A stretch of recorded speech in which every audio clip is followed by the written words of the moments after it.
माझ्या विषयाचं नाव आहे धर्मग्रंथ बस करा रे चालणे. माणसाच्या आसवांना वाचणारा पाहिजे. सुमनात तू गगनात तू ताऱ्यांमध्ये फुलतोस तू सद्धर्म जे जगतामध्ये सर्वात त्या वसतोस. तर अशा या सर्वव्यापी ईश्वराला अगदी प्राचीन काळापासून मानवी आयुष्यात अनन्यसाधारणपणे महत्त्व दिलं जातं. जो समाज वातावरणातल्या प्रत्येक घटकाला ईश्वर मानून अगदी गुण्यागोविंदाने वास्तव करायचा, त्याच समाजाने भौगोलिकतेच्या आणि लोभसपणाच्या विस्ताराला बळी पडून या समाजाची विभागणी केली हो. आणि मग तेव्हापासूनच निर्माण झाला धर्मांधतेचा विनाशकारी किडा. आणि मग बदलत्या काळानुसार या इवल्याशा दिसणाऱ्या किड्याची भरमसाठ वाढ होऊ लागली. आणि म्हणूनच आजच्या या आधुनिक युगामध्ये मानवाच्या प्रगतीच्या वाटचालीतील अत्यंत भयंकर असा अडथळा म्हणजे ही धर्मांधता बनलेली आहे. या समाजामध्ये अनेक लोक अनेक धर्मग्रंथ चालण्याचा प्रयत्न करतात ईश्वराला शोधण्यासाठी. पण जेव्हा एका सर्वसामान्य व्यक्तीच्या आयुष्याचा ग्रंथ तुम्ही वाचाल तेव्हा मात्र खऱ्या अर्थाने तुम्हाला ईश्वराचं अस्तित्व सापडून जाईल असं मला वाटतं. या अखंड विश्वाचा केंद्रबिंदू हा माणूस आहे. त्यामुळे माणुसकी हाच माणसाचा खरा धर्म आणि हीच माणसाची खरी सेवा. पण आज या समाजात अनेक लोक असंख्य प्रमाणात एका दगडारूपी ईश्वराला अन्न वाया घालतात, पण एका गरीबाच्या पोटामध्ये एका वेळचं जेवण घालू शकत नाहीत. ही अत्यंत दुर्दैवाची गोष्ट आहे. पोट तुझं भरलं असेल तर देवा माझ्यासाठी घेऊ का? तुझं राहिलेलं उष्ट माझ्या घरी मी नेऊ का? देवा इथे मात्र तुमची मस्त अंगत पंगत रंगली रे, पण पीठ नाही म्हणून सकाळीच आई बाबांशी भांडली. आठवाभर पिठासाठी आई सगळ्या गल्लीत हिंडली, पण सगळ्या शेजाऱ्यांनी तुझ्या निवदाची सबब सांगितली. देवा आज सकाळी मला सडकून भूक लागली, तेव्हा तुझा चेहरा आठवून तुझ्या मंदिराकडे धुऊन फेकली. देवा मला तुझा कधी कधी हेवा वाटतो, एका ठिकाणावर बसून मस्त निवदाचा मलिदा लाटतो. दर्शनासाठी आलेल्या लोकांनी नारळाचा तुकडा हातावर ठेवला, पण तुला मात्र त्यांनी अर्धा नारळच व्हायला. माफ कर देवा मला, तुझा घास हिसकावते, पण अर्ध्या कोर तुकड्यासाठी भाऊ माझा घरात रडतोय, भाऊ माझा घरात रडतोय. तर अशा या जगातील सगळ्यात मोठी लोकशाही असलेल्या भारत देशामध्ये एका भाकरीच्या तुकड्यासाठी लोक लाचार का व्हावेत?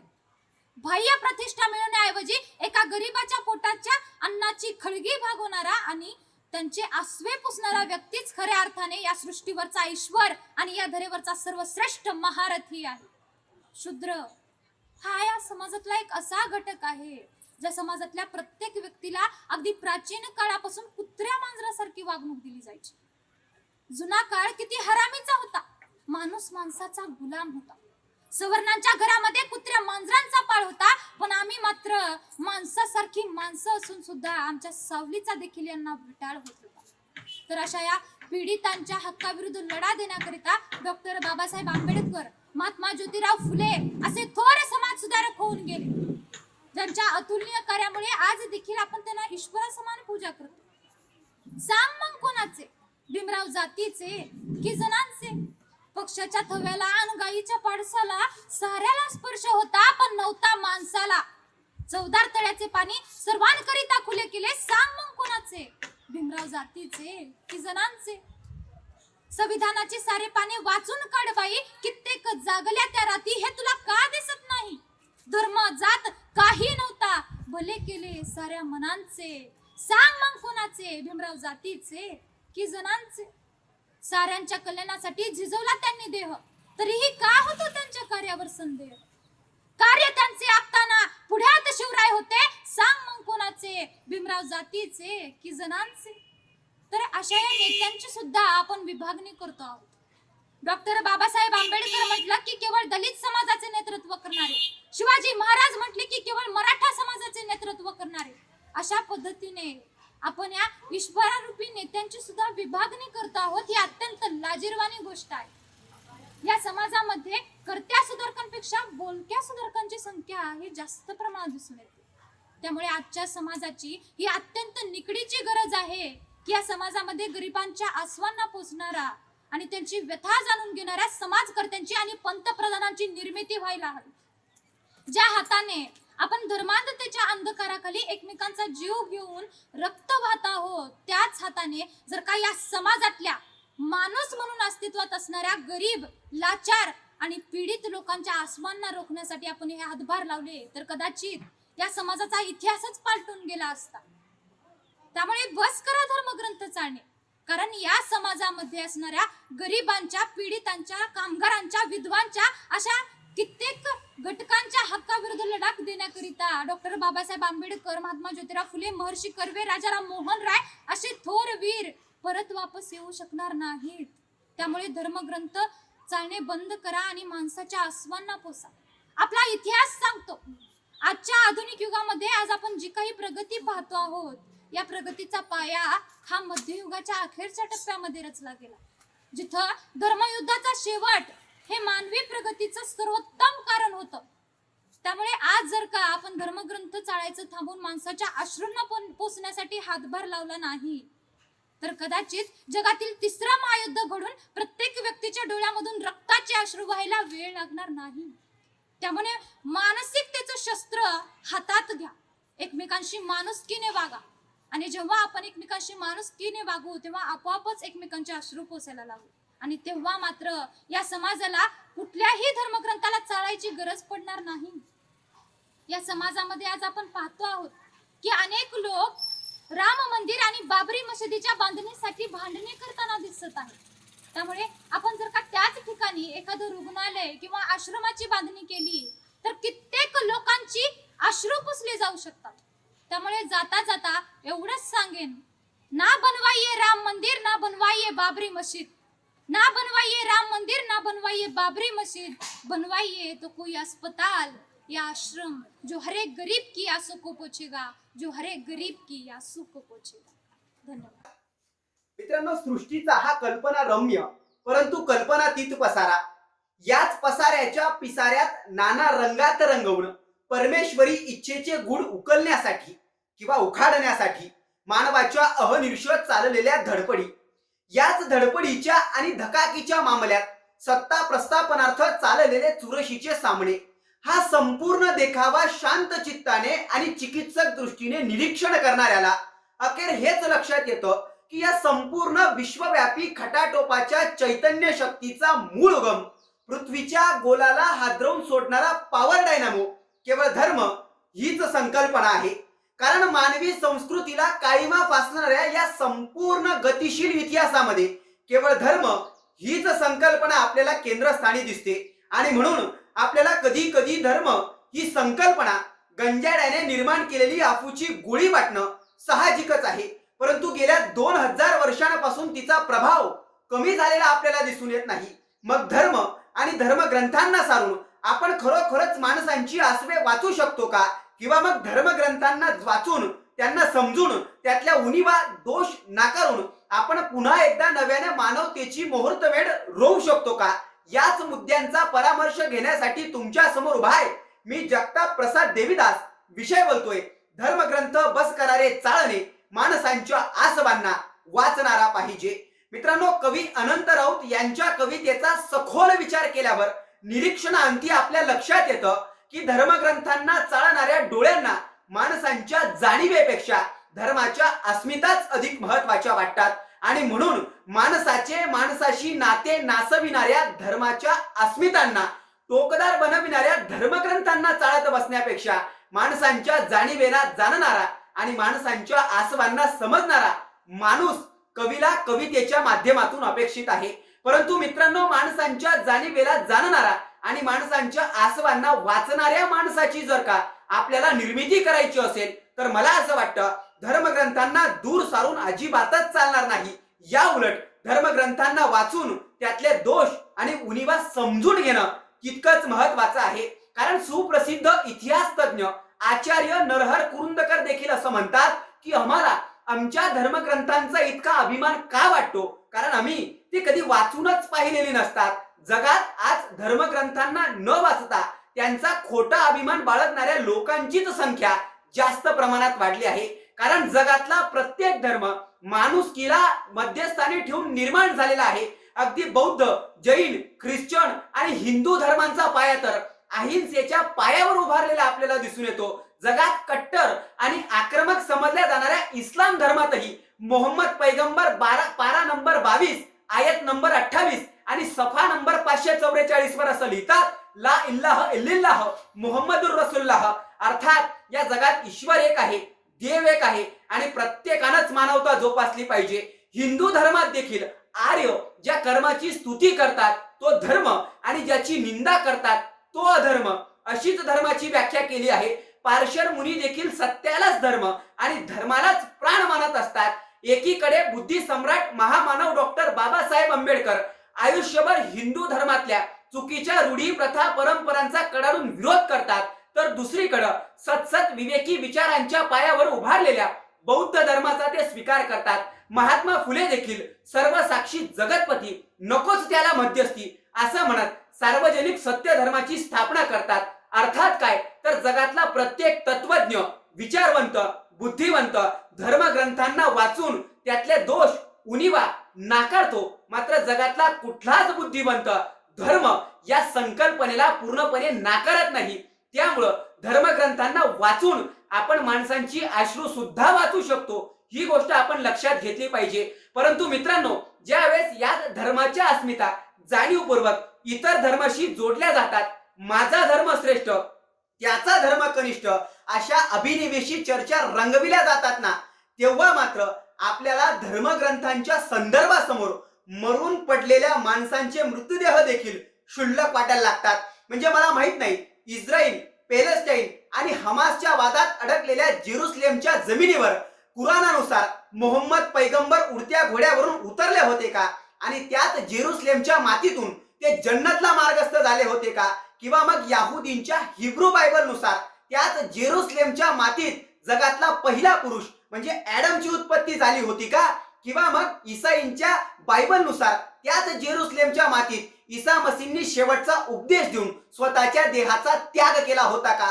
मला हे सुद्धा माहित नाही की तीच जेरुसलेमची जमीन आज इस्लामांसाठी हरम उल शरीफ आहे, याहुदींसाठी हरवायत आहे की ईसाईंसाठी जगाचा मध्यबिंदू आहे. मला फक्त इतकंच माहिती आहे की आज जगाच्या केवळ 35 एकर मध्ये पसरलेली तीच जेरुसलेमची जमीन या तिघही धर्मांच्या धर्मग्रंथांच्या संदर्भामुळे कित्येक निष्पाप स्त्रियांचा आणि बालकांच्या मृत्यूमुळे रक्ताने माखलेली आहे. आणि तिघही धर्मांसाठी पवित्र समजली जाणारी तीच जेरुसलेमची जमीन आज जगाच्या मानवतेच्या मृत्यूचं मध्यबिंदू ठरले आहे. अशा विदारक परिस्थितीमध्ये तिथं पुन्हा एकदा एखादा पैगंबर यावा, एकदा ईसाई यावा आणि त्यानं सांगावा की धर्मग्रंथ बस करारे चाळणे माणसांच्या आसवांना वाचणारा पाहिजे. मित्रांनो, ज्या वेळेस धर्माच्या पायावर कट्टर आक्रमक राष्ट्रवाद उभारला जातो ना, त्यावेळेस धर्मग्रंथच देशाची संस्कृती बनू लागतात. आणि अशा देशांना उद्देशून संजय आवटे फार सुंदर शब्दात लिहितात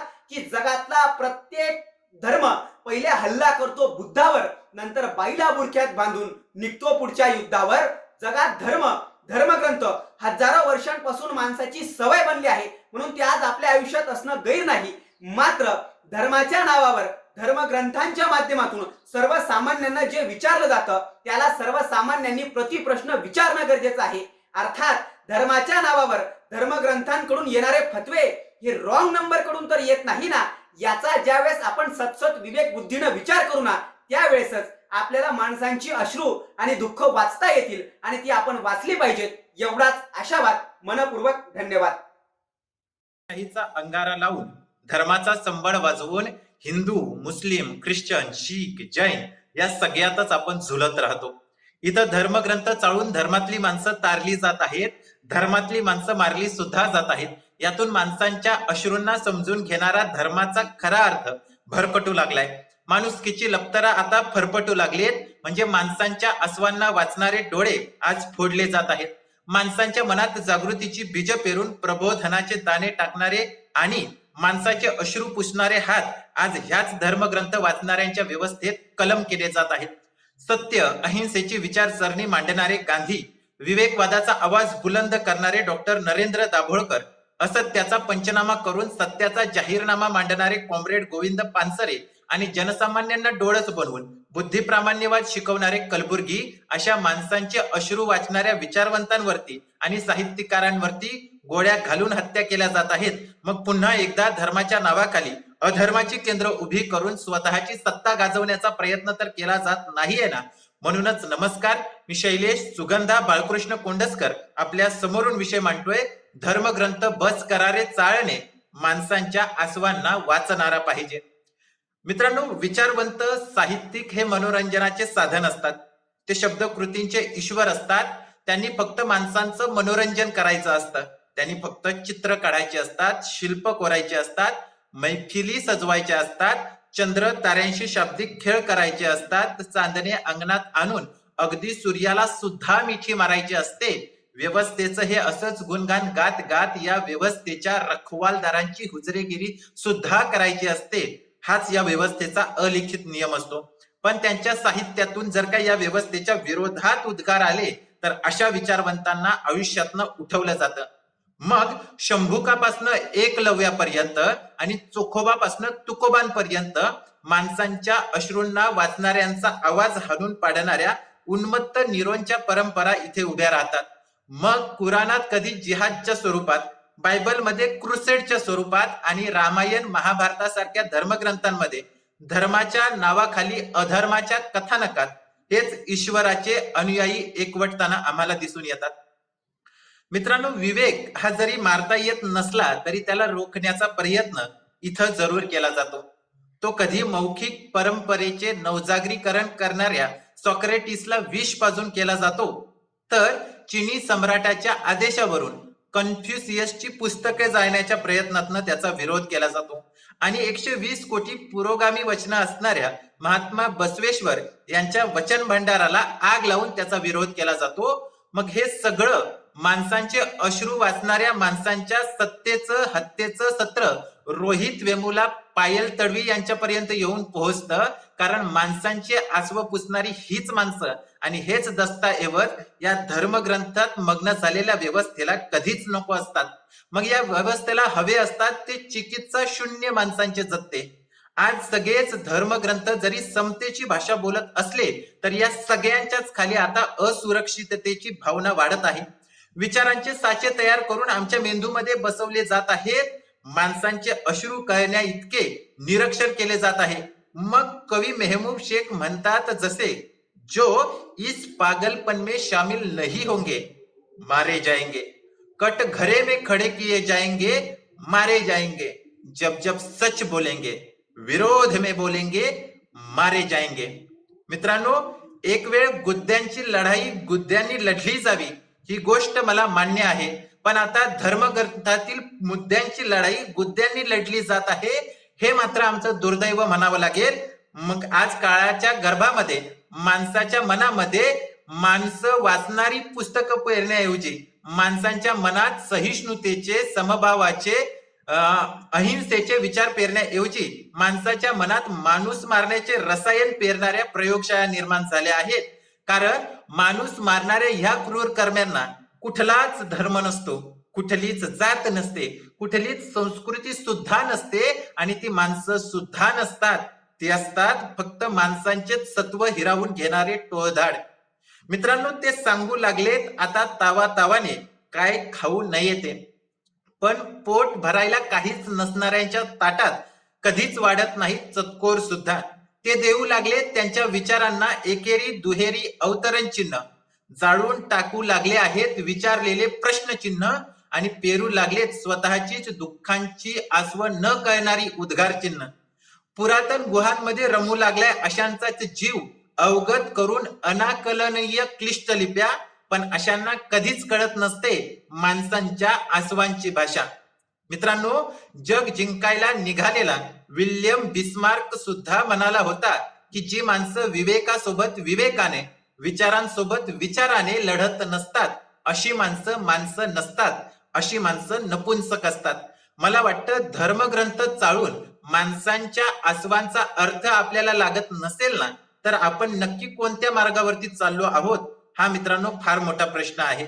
मग माणसांच्या आसवांना वाचणं म्हणजे काय आणि ते कधी शक्य होईल? तर माणसांची आसव न कळणाऱ्या व्यवस्थेला आव्हान देत महाराष्ट्रामध्ये रिंगण नाट्यांची चळवळ उभी करून विवेकवादाचा आवाज बुलंद करणाऱ्या अतुल पेटेंच्या कार्यात तर MA फर्स्ट क्लास असून सुद्धा मोठ्या पगाराच्या नोकरीला लाथ मारून संपत देसाई नावाचा माणूस आज विवेकवादी चळवळीत काम करतो आहे. अशी कितीतरी उदाहरणं आहेत जी विवेकवाद हाच आमच्या माणसाच्या आसवांना वाचण्याचा चष्मा आहे हे मानतात. हाच विवेकवाद माणसाची आसवं वाचायला शिकवत असतो. विवेक असत्य नाकारतो, सत्य स्वीकारतो. विवेक हा हिंसा नाकारतो, अहिंसा स्वीकारतो. विवेकवाद जर आमच्या ठायी बनवायचा असेल तर विवेक निष्ठा हीच जीवननिष्ठा झाली पाहिजे. तेव्हाच माणसांच्या आसवांचा अर्थ आपल्याला कळायला लागेल. माणसांच्या आसवांचा अर्थ हा कोणत्याही धर्मग्रंथापेक्षा मोठा असतो. तो अर्थ तुम्हाला आम्हाला कळावा, तो कळेल हाच आशावाद. मनपूर्वक धन्यवाद. 2015 साली उत्तर प्रदेशातील दादरी या गावामध्ये अखलाक नावाच्या व्यक्तीची हत्या करण्यात आली. आमच्या धर्माच्या विरोधातील कृत्य केलं असा आरोप ठेवून एका जमावानं त्याला घेरलं आणि जाब विचारायला सुरुवात केली. त्याच्या डोळ्यातील अश्रू तो निर्दोष असल्याची कबुली देत होते. पण धर्मतत्वांच्या बेड्यांमध्ये अडकलेल्यांना त्याच्या अश्रूंमागची वेदना ओळखता आली नाही आणि मग केवळ एका संशयावरून त्या जमावानं अखलाकची हत्या घडवून आणली. मग या घटनेनंतर एक प्रश्न प्रकर्षानं मनामध्ये जाणवू लागला की धर्मतत्व श्रेष्ठ की माणुसकी श्रेष्ठ.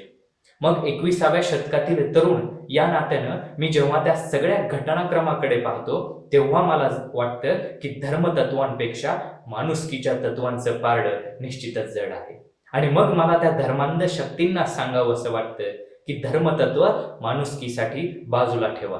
आणि तोच विषय घेऊन नमस्कार, मी प्रज्वल नरवडे, श्री आनंद महाविद्यालय पाथर्डी, जिल्हा अहमदनगरचा विद्यार्थी, या राज्यस्तरीय ऑनलाईन वक्तृत्व स्पर्धेच्या माध्यमातून विषय मांडतोय धर्मग्रंथ बस करारे चालणे, माणसांच्या आसवांना वाचणारा पाहिजे, माणसांच्या आसवांना वाचणारा पाहिजे.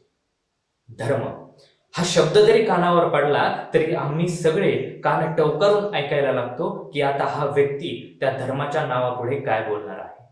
आणि मग त्या धर्माच्या पगड्यावरती आम्ही इतके स्वार झालेलो आहोत की कुणीही काहीही बोललं तरी लगेच आमच्या भावना दुखावू लागतात, इतके आम्ही कमजोर झालेलो आहोत. मुळात धर्म म्हणजे काय तर एक पूर्वापार चालत आलेली संस्कृती, एक परंपरा, एक जगण्याची रीत, एक विचार म्हणजे धर्म. आणि विचार कधीही नष्ट होत नसतो. आपण जर इतिहास पाहिला तर धर्मांवरती धर्मांध शक्तींची अनेक आक्रमणं झाली, पण धर्म हा कधी नष्ट होऊ शकला नाही, कारण तो एक विचार आहे, विचार नष्ट करता येत नाही. मग सध्याच्या परिस्थितीमध्ये काही त्याच धर्मांध शक्ती केवळ स्वतःच्या फायद्यासाठी एखादा विशिष्ट धर्म खतरे में है अशी आरोळी ठोकून देतात आणि मग धर्म आणि माणुसकी यांची जी नाळ आहे त्यामध्ये खोडा घालतात. आणि मग धर्मतत्वांपासून माणुसकी दूर जायला लागते. कुठल्याही धर्मांचा अभ्यास केला तर त्या सगळ्या धर्मांचा गाभा हा माणुसकी आहे आणि याच धर्मांध शक्तींनी त्या धर्मांच्या मूळ गाभ्यालाच छेद देण्याचा प्रयत्न केलेला आहे. आणि मग आम्हाला ही गोष्ट समजावण्याचे अनेक प्रयत्न झाले. प्राचीन काळापासून आधुनिक कालखंडांपर्यंत अनेकांनी आम्हाला समजावून सांगितलं, अनेक संतांनी सांगितलं, अनेक विचारवंतांनी सांगितलं, पण तरीही आम्ही ते समजू शकलो नाही. संत तुकारामांनी अभंगांमधून सांगितलं, संत एकनाथांनी भारुडांमधून सांगितलं, गाडगे बाबांनी कळवळून सांगितलं. शाहू फुले आंबेडकरांच्या विचारांचा वारसा असणारे आम्ही त्यांच्या विचारांचं सार हे मानवतेपाशीच आम्हाला आढळतं, पण तरीही आम्ही मानवतेचं तत्व हे समजूनच घेतलं नाही. मग ते समजून घेण्यासाठी आम्हाला कोरोनासारख्या संकटावरती अवलंबून राहावं लागलं की काय असं मला वाटतं. कारण कोरोनाचं संकट आलं आणि कुठेतरी मानवतेचा विचार करायला आम्ही सुरुवात केली आहे असं चित्र दिसायला लागतं. एखाद्या हिंदू व्यक्तीवरती मुस्लिम व्यक्ती हिंदू रीतिरिवाजानुसार अंत्यसंस्कार करायला लागतात. एखादा हिंदू व्यक्ती त्याच्या मित्रासाठी, मुस्लिम असलेल्या मित्रासाठी किडनी दान करायला तयार होतो. इतकं औदार्य जेव्हा दिसायला लागतं ना तेव्हा धर्मतत्वांची सगळी बंधनं, सगळ्या शृंखला क्षणात गळून पडतात आणि माणुसकीच्या तत्वांचा विजय होतो. आपण जर केरळ सारख्या राज्याचं उदाहरण पाहिलं की ज्या ठिकाणी 100% साक्षरतेचा दर आहे त्या राज्यामध्ये अनेक युवक, अनेक युवतींनी स्वतःच्या सरकारी कागदपत्रांवरील, दाखल्यांवरील धर्म नावाच्या रकान्यावरती ह्युमॅनिटी म्हणजे माणुसकी असा उल्लेख केलेला आहे. हे नवं असलेलं आशादायी चित्र संपूर्ण भारतच नव्हे तर संपूर्ण जगासाठी एक प्रेरणादायी असं ठरणार आहे. जेव्हा या सगळ्या परिस्थितीवरती जेव्हा मी विचार करतो ना आणि या विषयाला अनुसरून मला काही ओळी आठवायला लागतात, त्या ओळी मला या ठिकाणी सादर कराव्याशा वाटतात. धर्मग्रंथ बस करारे चाळणे, माणसांच्या आसवांना वाचणारा पाहिजे. चिखलात ज्यांचा जन्म गेला, चिखलात ज्यांचा जन्म गेला, त्यांना हात माणुसकीचा देणारा पाहिजे. अंधारात पिडलेल्यांना संघर्षरूपी दिवा पाहिजे. धर्मग्रंथ बस करा आता चालणे, माणसांच्या आसवांना वाचणारा पाहिजे. माणुसकीच्या या जगामध्ये माणुसकी हाच एक धर्म पाहिजे. माणुसकी हा एकच धर्म पाहिजे. तर मग चला एक असं जग बनवूया की त्या जगामध्ये कुठल्याही धर्मांची, कुठल्याही धर्मतत्वांची बंधनं नसतील, कसल्याही शृंखला नसतील. केवळ माणुसकी हा एकच धर्म असेल आणि माणसांच्या डोळ्यातील अश्रू पुसण्यासाठी, त्या अश्रूंमागची वेदना जाणून घेण्यासाठी, ते अश्रूंना न्याय देण्यासाठी माणुसकीच्या धर्मातला एक माणुसकीचा हात असेल, एक माणुसकीचा हात असेल. मनपूर्वक धन्यवाद. जय हिंद. मुक्काम पोस्ट कळवणी, तालुका कुरखेडा, जिल्हा गडचिरोली. माझ्या आजचा भाषणाचा विषय आहे धर्मग्रंथ बस करारे, माणसाच्या आसवांना वाचणारा पाहिजे. ह्या भाषणाची सुरुवात करताना मला राष्ट्रसंत तुकडोजी महाराजांच्या काही ओळी आठवतात. माणूस द्या मज माणूस द्या हो, भीक मागता प्रभू दिसला. राष्ट्रसंत म्हणतात भीक मागता देव पण मिळतो, पण माणूस मिळणं या जगात शक्य नाही. आणि माणुसकी नसेल तर हे जग नश्वर आहे. अगदी तशीच आत्ताची परिस्थिती आहे. पोथी पुराणात अडकलेला समाज माणुसकी जराही दाखवत नाही. आपण आता बघतोच आहोत, कोरोना काळात अनेक दवाखान्यांनी बेड्स वगैरे उभारले आणि त्याची सर्वत्र वाहवाही पण सुरू आहे. मला एक सांगा, आमच्या तुमच्यापैकी कोणी देवाच्या नावाऐवजी दवाखान्याच्या नावावर कधी दान केलं असतं का? नाही ना. ह्याचं कारण हेच की आपण अजूनही पोथी पुराणात आणि देवात अडकलेलो. आता देव कसा आला, कसा निर्माण झाला हे आधी आपण समजून घेतलं पाहिजे. मला ह्यासाठी एक पुस्तक आहे, त्याचं उदाहरण द्यावंसं वाटतं. सॅपियन नावाचं ते पुस्तक आहे, युव्हल नोआ हॅरिस यांनी लिहिलंय. ते सांगतात माणसाची संस्कृती जेव्हा उदयास आली त्यानंतर माणसाजवळ सगळ्यात मोठी काही गोष्ट जर असेल ना तर ती माणसात बोलता येण्याची क्षमता. आपले विचार, आचार आपण एक दुसऱ्यांना सांगू शकत होतो. त्यामुळं आपण ना एक टीम, एक ग्रुप एकत्र येऊन काम करायला लागलं आणि त्यामुळं मानवी संस्कृतीचा विकास झाला. पण आता हे जे टीम्स होत्या ना किंवा हे जे ग्रुप्स होते ना, हे छोटे छोटे होते. हे छोटे छोटे समूह एकत्र करायसाठी एक संकल्पना अस्तित्वात आली आणि ती संकल्पना होती देव. नाही, तुम्ही काही लोक माझ्यावर ताशेरेही ओढाल, हा काय सांगतोय, देवाने सृष्टी निर्माण केली, माणसाने थोडं ना देव निर्माण केला. पण युव्हल नोआ हॅरिस हेच म्हणतात की हे समूह एकत्र करण्यासाठी जी गोष्ट अस्तित्वात आली ती म्हणजे देव. आता ह्या देवाचा अस्तित्वात येण्याचं कारणच हे होतं की माणसांना एकत्र ठेवणं. मोठे मोठे धर्म आले, उदाहरणार्थ ख्रिश्चन धर्म किंवा मुस्लिम धर्म, त्यांनी युरोप खंडात किंवा अरबस्थानात अनेक अनेक बदल घडवून आणले आणि ते सारे बदल चांगले होते बरं का. पण हळूहळू ह्यासारख्या धर्मांचा, म्हणजे ह्या दोनच नाही, त्याच्यात हिंदू धर्म आणि इतर धर्मही आहेच, ह्या सारख्या धर्मात अक्कलकोट्या लोकांचा शिरकाव झाला. आणि ह्या लोकांनी काय केलं, जसं हिंदू धर्मात जे उच्चवर्णीय होते त्यांनी काय केलं, जे शूद्र मी मुद्दाम शब्द वापरतोय, शूद्र जमातीची जी लोक होती त्यांना सांगितलं की बाबांनो, तुम्ही पूर्वजन्मी काहीतरी पाप केले होते म्हणून तुम्ही शूद्र जमातीत जन्माला आलाय आणि तुमचं आत्ता ह्या जन्मातून मुक्ती पाहिजे असेल तर तुम्ही उच्चवर्णीयांची सेवा केली पाहिजे. आणि लोक निमूटपणे त्यांची सेवा करत. ह्याच्याने अन्याय सुरू झाला. एका बहुजन असणाऱ्या समूहावर ह्या धर्मग्रंथांनी अन्याय केला आणि इथेच देवाची संकल्पना फोल ठरली. पण तरीही आजही आपण ह्या देव नावाच्या खोट्या खऱ्या जे म्हणाल ते ह्या संकल्पनेला धरून आहोत आणि ह्या संकल्पनांवर अडवून आहोत. नाही काय ना, अनेक लोक आली ह्या देव नावाच्या संकल्पनेतून आपल्याला मुक्त करायचं, पण आपलं असं होतं ना, आपल्याला ह्या खोट्या आणि निरस अशा संकल्पनेतून बाहेर कधी यायचंच नव्हतं. कधी आपण हरलो म्हणजे देवावर सगळं टाकून द्यायला मोकळे असतो आपण, त्यामुळं आपण हे असं केलं असतं. त्यासाठीच कदाचित विंदा करंदीकर म्हणतात, देवा तुम्ही जया जगामुक्त केले, त्यालाच देव करती याला इलाज नाही. म्हणजे देवातून ज्या माणसांनी जगाला मुक्त करण्याचा प्रयत्न केला त्याचाच उद्या देव करतात हे लोक. उदाहरणार्थ आजकाल काही ठिकाणी गाडगे महाराजांची मंदिरं बांधली असं मी ऐकलंय. जे गाडगे महाराज आयुष्यभर पोट तिडकीने सांगत होते, बाबांनो मंदिरात पुजाऱ्याचं पोट असतं, मंदिरात देव राहत नाही, त्या गाडगे महाराजांची मंदिर आहेत जगात. हसण्यात आहे गोष्ट काय ना, ह्या देव मांडणाऱ्या किंवा ह्या देवाचा फायदा घेऊन लोकांवर अन्याय करणाऱ्या समूहांनी अनेक देवातून मुक्त करणाऱ्या लोकांचा अंत केला. त्यात नरेंद्र दाभोळकर आहेत, त्यात कलिबुर्गी आहेत, आणि जो कोण धर्माच्या विरोधात बोलतो तो म्हणजे समाजाचा शत्रू. आजकाल तर आपल्या समाजात अजूनच मोठी संकल्पना उदयास आली आहे, हिंदू धर्म म्हणजेच राष्ट्रवाद, आणि जो हिंदू धर्माच्या विरोधात बोलेल तो देशद्रोही. नाही, अशा भोरसट कल्पना सारख्या सारख्या या समाजात उदयास येत राहतीलच, आणि ह्याचा आपल्या आयुष्यावर विपरीत परिणामही होत राहील. काही तबका नेहमी अन्यायग्रस्त राहील. आता या कोरोनासारख्या महामारीने कदाचित आपल्या डोळ्यात अंजन घातलं असेल, आणि आपल्या सर्वांना आता हे कळून चुकलं असेल की दान द्यायचं असेल तर ते आपण मंदिरात न देता दवाखान्यात द्यावं.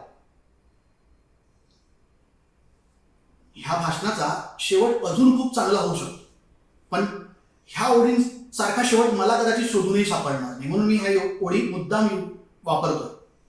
तुकाराम महाराजांच्या ह्या ओळी आहेत. तुकाराम महाराज म्हणतात, जे का रंजले गांजले त्याशी मने जो आपुले, तोशी साधू ओळखावा देव तेथेची जाणा.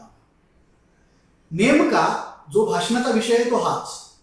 धर्मग्रंथ बाजूला सोडून लोकांसाठी झटणारा आपल्याला आज हवा आहे, आणि हे जर आपण करू शकलो तर ह्याहून मोठं पुण्य नाही आणि ह्याहून मोठं मिळणार नाही. धन्यवाद.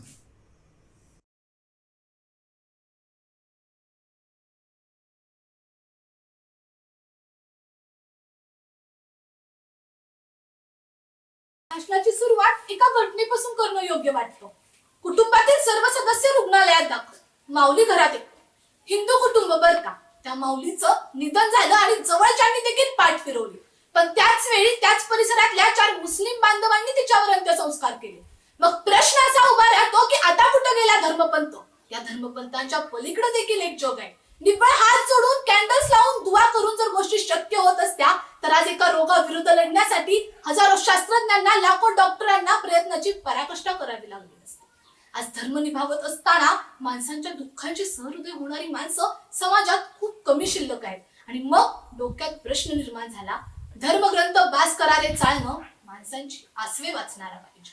नमस्कार, मी सई मनोज मोहिते, राहणार उमरकांचन, कर्मवीर भाऊराव पाटील विद्यालय ढेबेवाडीची विद्यार्थिनी, व्यासपीठाला अभिवादन करते व प्रस्तुत विषयावरती माझे मत व्यक्त करते. यत धारा यती तत धर्म. जिथे लोकांचे विचार एकत्र येतात तिथे खऱ्या अर्थाने धर्माची संस्थापना होत असते. मग आता काही धर्मग्रंथांची नावं आपण पाहूयात, जसं की हिंदूंची गीता, रामायण, मुसलमानांचं कुराण, ख्रिश्चनांचं बायबल, बौद्धांचं त्रिपिटक इत्यादी बरेच ग्रंथ आपण सातत्याने ऐकत असतो, पण त्यात असलेलं सार मात्र कोणीही समजून घेत नाही. लोककल्याण, समता, बंधुता यांची शिकवण देणाऱ्या ग्रंथांचं वाचन केल्यानंतर देखील कर्मठ विचाराचे लोक एकच गोष्ट आत्मसात करतात, आणि ती म्हणजे धर्मांधता. समाजात मोठ्या प्रमाणात भेद निर्माण होतो. त्यांच्या कर्मठ विचारामुळे निर्माण झालेल्या कोरड्या व भावना शून्य मनात माणुसकीचा पाझर काही फुटत नाही. दिवस दिवस पोथ्या पुराण वाचण्यात घालवतात, पण एखाद्याच्या गरजेला मात्र कधी उभे राहत नाहीत. आणि खऱ्या अर्थानं माणसानं माणसाशी माणसासम वागणं ही शिकवण प्रत्येक धर्मग्रंथ देत असतो. अरे माणसा माणसा कधी होशील माणूस. संत बहिणाबाई चौधरींच्या या ओळी कानावर आल्या की अनेक घटना डोळ्यासमोर उभ्या राहतात. आज गो हत्या झाली म्हणून माणसं मारायची, मंदिर मस्जिद वादापायी दंगली घडवून आणायच्या, धर्म जातीच्या आधारावर घाणेरडं व हीन राजकारण खेळायचं आणि समाजाचा समतोल बिघडवायचा. यात करते धरते पडद्या मागे दडून बसतात हो, पण सर्वसामान्य जनता मात्र हकनाक जीवाला मुकते. मंगेश पाडगावकर म्हणतात, हे धर्मदेवळे ही धुंडून सर्व आलो, हे धर्मदेवळे ही धुंडून सर्व आलो, भिंती पल्याडत्यांच्या माणूस शोधतो मी, गर्दीत माणसांच्या माणूस शोधतो. भयानक परिस्थितीचं विदारक वर्णन करणाऱ्या ओळी आज खऱ्या अर्थानं मानवतेची पूजा करणारे लोक हे इतर लोकांच्या तुलनेत खूप कमी शिल्लक राहिले येतो.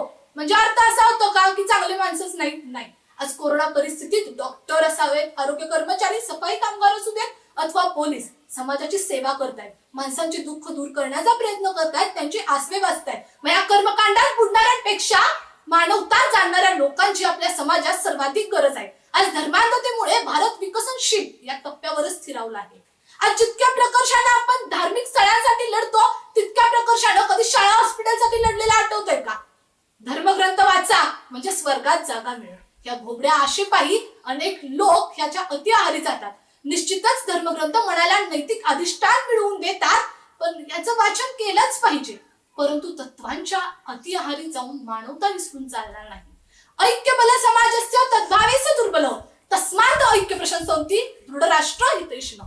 या संस्कृत वाक्याचा अर्थ तसा खूप गहन आहे, पण सांगायलाच गेलं तर एकता ही समाजाची शक्ती असते व समाजाची प्रगती व्हावी असं वाटणारे लोक खऱ्या अर्थानं या एकतेलाच प्रोत्साहन देतात. पण आज धर्मांधतेमुळे समाजातून ही एकताच नष्ट झाली व परिणामी माणसांचे दुःख जाणणारे व माणसांचे आसवे वाचणारे लोक समाजातून गायब होऊ लागले. छत्रपती शिवराय ज्यांनी हिंदवी स्वराज्याचं स्वप्न पाहिलं व ते सत्यात उतरवलं, ते देखील या धर्मात व कर्मकांडातच बुडलेले का? नाही, तर ते पोळलेल्या मनांवर कुंकर घालत सर्वसामान्य जनतेला मदतीचा हात देत होते. आज महाराज प्रत्येकाच्या मनामनावर अधिराज्य करतायत, इतिहासाच्या पानावर गाजतायत, ते म्हणजे त्यांच्या या सद्भावनेमुळेच, नाही का? आज भारतासह संपूर्ण जगाला अशाच राज्यकर्त्यांची गरज आहे. आज सर्व धर्म समभावाचे बीज संपूर्ण समाजात रुजले गेले खूप अतिशय महत्वाचं आहे. हे सर्व करत असताना आधुनिकतेची कास धरणं मात्र मानवानं विसरून चालणार नाही बरं का. मंदिर मस्जिद गिरजा घर ने बांट लिया भगवान को, धरती बाटी सावर बाटा मत बाटो. हृदयाला स्पर्श करून जाणार आहे. आज खऱ्या अर्थानं त्या समाजात अशी खूप माणसं आहेत ज्यांच्यामुळं हा समाज विषमतेत गहन झालेला आहे. मग हे धर्माचे ठेकेदार असू देत अथवा धर्माचे मार्तंड, आणि त्यांच्याच मुळे आज समाजात दंगली होत आहेत. कारण कोणताच धर्मग्रंथ सांगत नाही बरं का की दंगली करा. आज अशा लोकांमुळे काही धर्मांना बट्टा लागलेला आपण दिसतोय, आणि त्यांना विरोध करणं हे प्रत्येकाचं काम आहे आणि हे प्रत्येकानं केलंच पाहिजे. आज कोविड-19च्या परिस्थितीचा विचार केला तर पोत्या पुराण वाचून या परिस्थितीवर मात करता येणं शक्य आहे का? नाही ना. नियमांचं पालन केलं पाहिजे, शासनाकडून येणारी मदत स्वीकारली पाहिजे, तेव्हाच या परिस्थितीवरती आपण मात करू शकतो. Humanity is the best religion. मानवता हा सर्वोच्च श्रेष्ठ धर्म आहे. व्हॉट्सअपच्या स्टेटसला चांगलं दिसतं, नाही का? परंतु जेव्हा हा धर्म पाळायची वेळ येते, हा धर्म निभवायची वेळ येते, तेव्हा अनेक जण पळवाटा शोधतात, अनेक जण यापासून दूर जात असतात. परंतु खऱ्या अर्थाने या मानव धर्माची विस्तृती केली पाहिजे, या मानव धर्माचा प्रचार केला पाहिजे आणि याच्या धर्मग्रंथाचं नित्यनेमानं वाचन केलं पाहिजे. आता प्रश्न उभा राहिला असेल, याचा धर्मग्रंथ कोणता? अहो, याचा धर्मग्रंथ म्हणजे आपलं संविधान. एकतेचा संदेश देणाऱ्या या संविधानाचा जर घरोघरी पारायण झालं तर खऱ्या अर्थानं मानवी समाज पुढारेल. डॉक्टर बाबासाहेब आंबेडकरांनी दूरदृष्टी ठेवून निर्माण केलेल्या संविधानाचा सन्मान करणं हे आपलं प्रथम कर्तव्य आहे व मानवता हा धर्म मिरवणं हे सर्वांचं आवश्यक. जेव्हा दुसऱ्याच्या डोळ्यातलं पाणी बघून आपल्या डोळ्यात पाणी येताना तेव्हा माणसातली माणुसकी जागी होते. आणि हे प्रत्येकाच्या बाबतीत जर घडलं तर आज समाज एक समतोलात जगला जाईल. आणि खऱ्या अर्थानं हे प्रत्येकानं करायचंय. आज प्रत्येकानं एकमेकांचे दुःख वाटून घ्यायचा प्रयत्न करायचा आहे, एकमेकांचे आसवे वाचायचा प्रयत्न करायचा आहे. कारण अशा लोकांची आज भारतात खूप गरज आहे. मला माझे विचार व्यक्त करण्याची संधी दिली त्याबद्दल संघर्ष प्रतिष्ठानचं अगदी मनापासून आभार मानते. आणि जाता जाता एक दोन ओळी बोलते बरं का. मानवती तुका एकच आहे, उच्च न कोणी नीच न कोणी. मानवती तुका एकच आहे, उच्च न कोणी नीच न कोणी. हाच आमचा धर्म, खरोखर हीच आमची शाश्वत वाणी. जय हिंद, जय महाराष्ट्र. धन्यवाद. भूमीवर अडकलेल्या अर्जुनाला, क्रूसवर चढवल्या जाणाऱ्या येशूला, जिब्रायटल यांच्याकडून मिळालेल्या पैगंबराला, गोविंद सिंह यांनी फुकारलेल्या हुकुमाला, स्वतःच्या धर्माच्या नीती नियमांबद्दल लिहिणाऱ्या झरतुराष्ट्राला आणि या सगळ्यांबद्दल मानवाला माहिती देणाऱ्या गीता, कुराण, बायबल, गुरुग्रंथ साहिब, झेंड अवेस्ता, त्रिपिटक या धर्मग्रंथांनी योनीतून येणाऱ्या प्रत्येकाला लावले चष्मे धर्माचे. मुळात धर्माने धर्मग्रंथ घडविले, परंतु त्या धर्मग्रंथांनी जाणलं फक्त अर्जुन, येशू, पैगंबर, गुरु गोविंद आणि झरतुराष्ट्राला. मुळात धर्म फक्त स्वतःच्याच प्रेमात असतो. धर्म हा धर्मग्रंथांच्या आधारे माणसांच्या मनामनात पोहोचत असतो. कधी कधी तो माणसं जोडतो तर कधी कधी तो माणसं तोडतो सुद्धा. मग तोच धर्म आणि तेच धर्मग्रंथ माणसांना एकमेकांपासून दूर करतात. मुळात धर्मग्रंथ विसरून जातात. त्रासलेल्या, खचलेल्या, गंजलेल्या माणसांच्या अश्रूंना धर्म नसतो ते. मग जे जाळतात धर्मग्रंथ त्यांनी सुद्धा काढावा धर्मानं मलिन झालेला चष्मा डोळ्यांवरून, नि बघावं उघड्या डोळ्यांनी गरजवंतांच्या डोळ्यातील अश्रूंचा सागर, नि करावा प्रयत्न त्यावरती बांध घालण्याचा. नि जो करतो हे सर्व तोच ठरतो सर्वश्रेष्ठ. अर्थात त्याच विषयावर बोलण्यासाठी तुमच्या समोर उभा आहे. नमस्कार, मी पाटील यश रवींद्र. विषय मांडतोय धर्मग्रंथ बसकरारे चाळणे, माणसांच्या आसवांना वाचणारा पाहिजे. मग प्रस्तुत विषयातील धर्मग्रंथांची चिकित्सा करत असताना लक्षात येतं की मुळात धर्म आणि धर्मग्रंथ यांच्या उत्पत्तीच्या मुळाशी मानवच आहे. धर्मग्रंथातील मानवी जीवन कल्याणातील सूत्र आणि आज्ञा हे त्यामध्ये समाविष्ट करण्यात आलेली आहेत. परंतु धर्मग्रंथांमधील मानवी जीवन कल्याणाचा विचारच आज मानवानं बाजूला सारलेला आहे. देवी, देवता, ईश्वर, अंतेंद्रिय शक्ती यासारख्या गोष्टी मानवाच्या सुपीक मेंदूत पेरल्या गेलेल्या आहेत. मुळात ही सर्व धर्मग्रंथ माणसानेच लिहिली आहेत हे आज आपण का विसरत चाललोय. म्हणून मला असं वाटतं की एक वेळेस तुम्हाला धर्मग्रंथ वाचता आली नाहीत तरी चालेल, परंतु तुम्हाला माणसांची आसवं वाचता आली पाहिजेत. कारण धर्मग्रंथांच्या निर्मितीच्या मूळ विचारांच्या केंद्रस्थानी काय आहे तर मानवी जीवनाचं कल्याणच ना. मी नेमका आज आपण हाच मुद्दा दुर्लक्षित करत आहोत. म्हणजे नेमकं मानवी जीवन कल्याणासाठी धर्मग्रंथांची निर्मिती झाली आहे, पण एक समूह याच धर्मग्रंथांच्या आधारे माणसाचे गळे कापत का सुटलाय याचा देखील तुम्ही आम्ही विचार केला पाहिजे.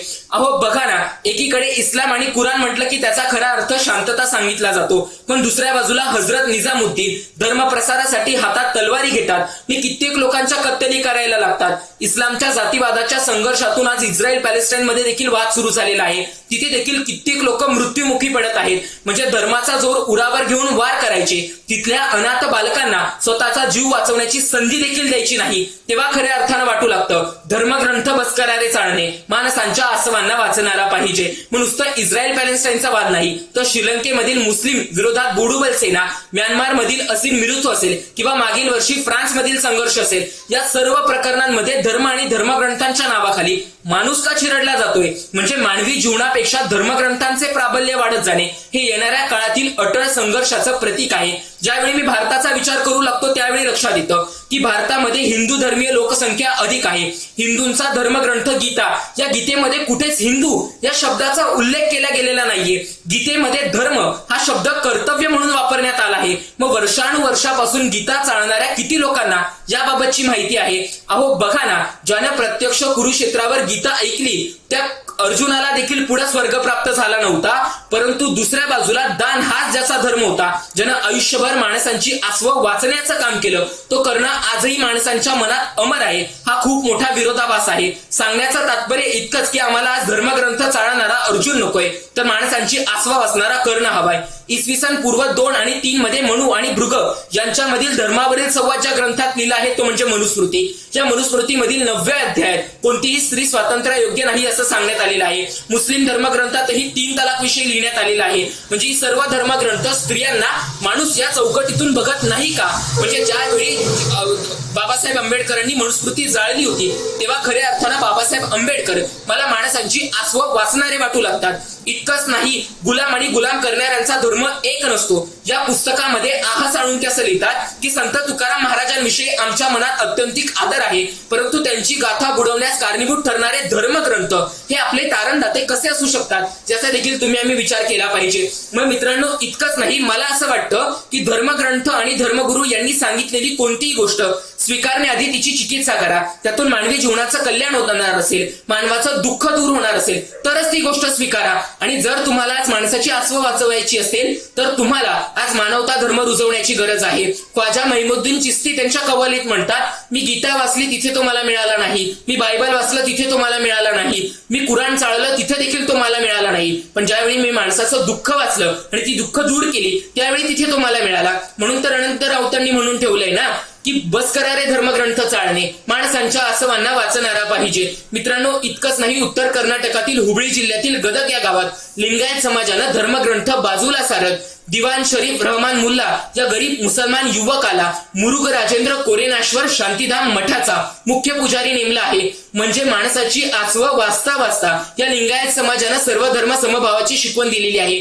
मला वाटतं आज तुम्हाला माणसाची आसवं वाचायची असतील ना, तर खऱ्या अर्थानं तुम्हाला संविधान हा मानवतेचा ग्रंथ आहे, त्याच्यावर तुम्हाला विचार करणं गरजेचं आहे. म्हणून संविधान मला एक मानवतेचाच ग्रंथ वाटू लागतो. ज्यावेळी मी वर्तमानाचा विचार करतो त्यावेळी लक्षात येतं, ज्यावेळी कोरोनाचा इतिहास लिहिला जाईल त्यावेळी आज लोकांची मदत करणारे हे मानवता धर्माचे परोपकर्ते म्हणून आपल्याला आज मानावं लागणार आहे. म्हणजे त्यांच्या अनुभवाचे बोल, त्यांचे परोपकारी विचार हाच खऱ्या अर्थानं माणसांची आसवं वाचणारा धर्मग्रंथ बनणार आहे. विषयाचा शेवट करत असताना मला प्रश्न पडतात. मग तो प्रश्न आहे बाबा आमटे, प्रकाश आमटे, अभय बंग, सिंधुताई सपकाळ यांच्यासाठी की नक्की तुमचा धर्मग्रंथ कोणता आहे. कारण आज तुमच्या धर्मग्रंथाची आम्हाला गरज आहे. कारण ही लोक वर्षानुवर्षापासून पीडित, गरीब, कष्टकरी लोकांची अश्रू वाचण्याचं काम करत आहेत. आणि नुसतं वाचत नाही तर ती अश्रू दूर करण्याचा प्रयत्न करत आहेत. आज आपल्याला यांच्यासारखं बनायचंय आणि आज आपल्याला माणसाची अश्रू वाचायची आणि ती दूर करायची, किंबहुना आपण ती करू इतकाच माफक आशावाद आणि धन्यवाद. आणि त्या दंगलीनंतर पोलिसांनी काही आरोपींना अटक केली, न्यायमूर्तींसमोर उभं केलं. न्यायमूर्तींसमोर स्वतःची बाजू मांडत असताना हे आरोपी असं म्हणतात की न्यायमूर्ती महोदय, आम्ही कुठल्याही पद्धतीचा गुन्हा केलेला नाही, तर आम्ही आमच्या धर्माच्या रक्षणासाठी समोरच्या धर्मातील माणसं मारली. त्यावेळेला त्या विचारांवरती व्यक्त होत असताना न्यायमूर्तींनी दिलेलं उत्तर मला वाटतं आजच्या माझ्या विषयाचा सार सांगून जातं. त्यावेळेला न्यायमूर्ती महोदय असं म्हणतात की हा देश कुठल्याही एका धर्मावर किंवा धर्मग्रंथावर चालत नाही, तर हा देश फक्त आणि फक्त संविधानावरती चालतो आणि या देशाचा राष्ट्रधर्म हा मानवतावाद आहे. मित्रांनो, अगदी तेच मानवतावादी त्या न्यायमूर्तींचे विचार कवी अनंत राऊत यांच्या कवितेच्या ओळीमध्ये मला दिसायला लागतात. कवी अनंत राऊत एके ठिकाणी फार सुंदर लिहितात. ते म्हणतात, धर्म आणि ते ग्रंथ आता बस करारे चाळणे, माणसांच्या आसवांना वाचणारा पाहिजे. अगदी याच आशयाचा विषय घेऊन बोलण्यासाठी तुम्हाला सर्वांसमोर उभा आहे. नमस्कार, मी स्पर्धक अक्षय मारुती येळके, इचलकरंजी, कोल्हापूरवरून विषय मांडतोय, धर्मग्रंथ बस करारे चाळणे, माणसांच्या आसवांना वाचणारा पाहिजे. मित्रांनो, जॉन स्टुअर्ट मिल आपल्या एका लेखात लिहितो की धर्म हा नीतीचा महान शत्रू आहे, तर कार्ल मार्क्स म्हणतो धर्म ही अपुची गोळी आहे जी समाजाला गुंगीत ठेवण्याचं काम करते. मात्र वास्तवात जगातला प्रत्येक धर्म, जगातल्या प्रत्येक धर्मातील तत्वज्ञान आणि जगातला प्रत्येक धर्मग्रंथ आम्हाला काय शिकवतो, तर मित्रांनो, ख्रिश्चन धर्म शिकवतो की we all are the servant of the God, तर मुस्लिम धर्म सांगतो की अल्लाह के बंदे हम, तर हिंदू धर्म सांगतो ही सारीच प्रभूची लेकरे, जैन धर्म सांगतो अहिंसा, सत्य, अस्तेय, परिग्रह आणि ब्रह्मचर्य, तर बौद्ध धर्म सांगतो माणसाने माणसाशी माणसासम वागणे म्हणजे खरी माणुसकी. जगातल्या प्रत्येक धर्माचा पाया आम्हाला माणुसकी दिसतो, तरी सुद्धा काही माणसं स्वतःला एका विशिष्ट धर्माच्या चौकटीत बांधून घेतात. मग उभा होतो त्यांचा धर्म, धर्माच्या पाठीमागे त्यांच्या धर्माच्या रंगाचा झेंडा आणि त्या एका रंगासाठी मरायला आणि मारायला तयार असतात हजारो आणि लाखो लोक. ज्या वेळेला एखादा धर्म शास्त्र सोडून शस्त्र हातात घेतो ना, त्यावेळेला जिहाद नावाची संकल्पना उदयास येते आणि हीच जिहाद नावाची संकल्पना मानवी समाज संपवायला कारणीभूत ठरते. हे वास्तव आपण लक्षात घेतलं पाहिजे.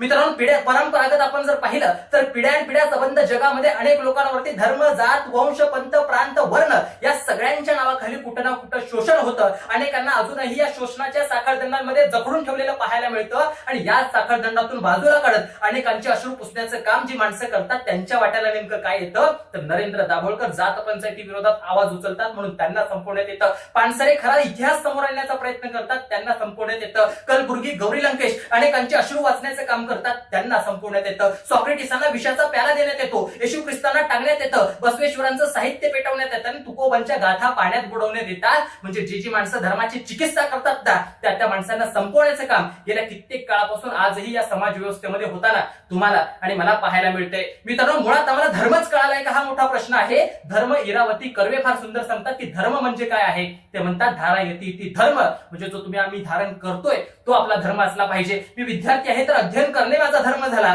तुम्ही शिक्षक असाल तर योग्य अध्यापन करणं हा तुमचा धर्म झाला. तो आम्हाला ओळखता आला पाहिजे. आमची भूमिका एखाद्या कमळाप्रमाणे असली पाहिजे. कमळ ज्याप्रमाणे चिखलात राहतं, पाण्यात राहतं, मात्र स्वतःच्या अंगाला कधीच चिखल पाणी लागू देत नाही, अगदी त्याच पद्धतीने आम्ही नाना विविध धर्मांमध्ये राहतो, मात्र ते धर्म आपल्या अंगाला किती चिटकू द्यायचे हे तुमच्या आणि माझ्या हातात असतात. आपण खुशाल आपला धर्म जपला पाहिजे. भारतीय राज्यघटनेच्या कलम 25 पासून 28 पर्यंत आम्हाला धर्म स्वातंत्र्य आहे आणि ते आम्ही केलं पाहिजे, जपलं पाहिजे. मात्र आम्ही आमच्या धर्माचा स्वीकार आणि धर्माचा वापर फक्त घराच्या चौकटीचे आत केला पाहिजे. ज्या दिवशी आम्ही घराची चौकट ओलांडून बाहेर जाऊ ना, त्या दिवशी खरा तो एकच धर्म, जगाला प्रेम अर्पावे हा साने गुरुजींचा धर्म तुमच्या माझ्या वास्तव कृत्यांमध्ये उतरणं फार महत्वाचं आहे असं मला वाटतं. मित्रांनो, आपण म्हणतो की जगातील प्रत्येक धर्माचा पाया हा माणुसकी आहे. मात्र हाच माणुसकीचा पाया जोपर्यंत कळसापर्यंत जाऊन पोहोचत नाही ना, तोपर्यंत इथं होणारे अन्याय अत्याचार, तोपर्यंत इथं होणारे वाद, इथं होणारे दंगे थांबणार नाहीत असं माझं स्पष्ट मत आहे. आणि यासाठीच अनेक लेखक, अनेक कवी काम करताना दिसतात. कवी उमेश सुतार आपल्या एका कवितेत फार सुंदर लिहितात ते म्हणतात की सिस्टरिंग बाई निरोप द्या माझा त्या जातीचा दाखला लिहिणाऱ्या साहेबाला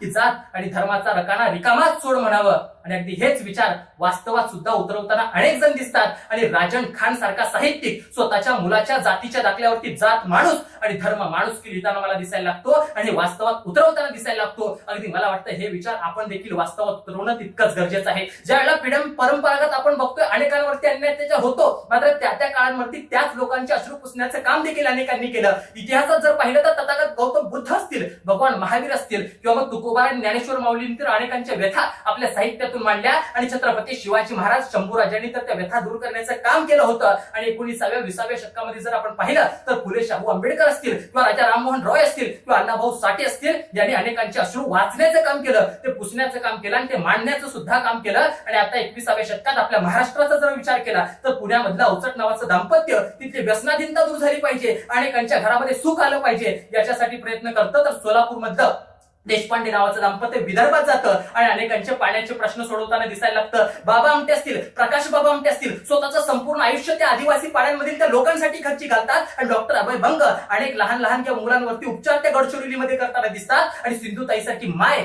अनेक लेकरांना धर्म न बघता गुराशी कवटाळण्याचं काम करते. ही सगळी माणसं धर्म वाचत नाहीत, धर्म चाळत नाहीत, तर फक्त आणि फक्त माणूस वाचण्याचं काम करतात. आणि या कोरोनानं मला वाटतं खरा धर्म तुम्हाला आणि मला शिकवला. ज्या कोरोना कालखंडामध्ये माणसं परमेश्वराचा धावा करत होती की हे ईश्वरा आम्हाला या संकटातून वाचवले, त्यावेळेला त्या परमेश्वरानं सुद्धा स्वतःच्या मंदिराची दारं बंद करून घेतली होती. मंदिर, मस्जिद, चर्च, गुरुद्वार सगळीकडे लॉकडाऊन होतं, सगळीकडे सॅनिटायझेशन केलं जात होतं. त्यावेळेला भुकेलेल्या पोटाने अनेक माणसं म्हणत होती की रोटी से बडा ईश्वर और भूख से बडा मजहब हो तो हमें बता देना, हमें उस भगवान से मिलना है. त्या काळामध्ये नेहमीप्रमाणेच सदरक्षणाय खलनिग्रहणाय या स्वतःच्या ब्रीद वाक्याला साजेसं काम करत सदांचं रक्षण करण्यासाठी, दुर्जनांचा संहार करण्यासाठी रस्त्यावरती उभा राहिलेला दिसला तो म्हणजे तुमचा आणि माझा पोलीस बांधव. तर दुसऱ्या बाजूला आज हा विषाणू सारा जग संपू पाहतोय, मानव जात संपू पाहतोय, मात्र त्याचा तो मानस आम्ही कधीही पूर्ण होऊ देणार नाही. त्यासाठी आमचे प्राणही गेले तरी 72 असे म्हणणारे डॉक्टर्स. तर एका बाजूला आज हा विषाणू अनेकांचे जीव घेतोय, मात्र तरी सुद्धा स्वतःचा जीव धोक्यात घालून साफसफाई करणारे साफसफाई कर्मचारी असतील, या सगळ्या माणसांनी आम्हाला मानवता धर्म शिकवला. आणि इतकंच नाही